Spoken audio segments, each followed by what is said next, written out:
like the ecosystem of a tropical rainforest. Realizing that a lifetime of studying a rainforest was just a drop in the evolutionary bucket, ecologist Tom Ray decided to simulate evolution in a computer. He went for help to the Santa Fe Institute. He wrote one program in machine language and debugged it, imagining that he would then refine it very many times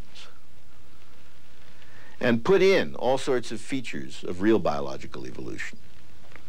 He would try to put in parasitism, for example.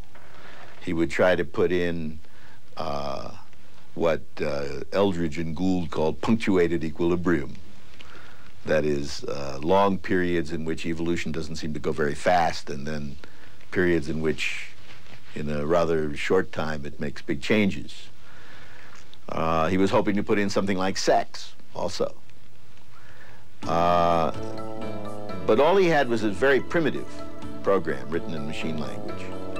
This is an animation of Ray's program, which he called Tierra, the Spanish word for earth.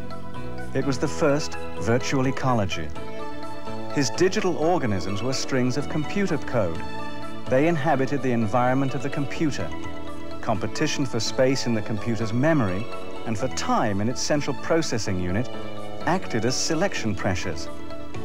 Though primitive, the first program included other essential elements of the struggle to survive: replication, mutation, and death, symbolized by the Grim Reaper.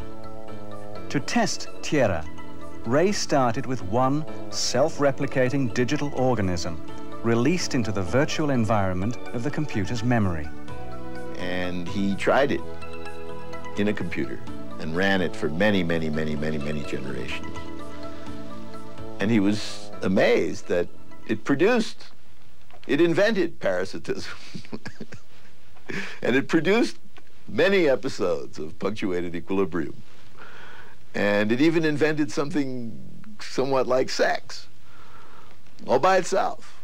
So he had gotten into something with some of the power of real biological evolution, just with that very first program in machine language.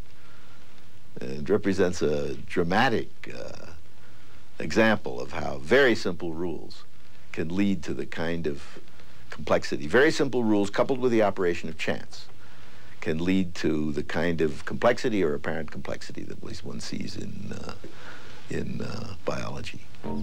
In this silicon universe, Ray saw all the games of life: cybersex, evolutionary arms races between hosts and parasites, developing immunity, mass extinctions, cheating, conflict, and cooperation.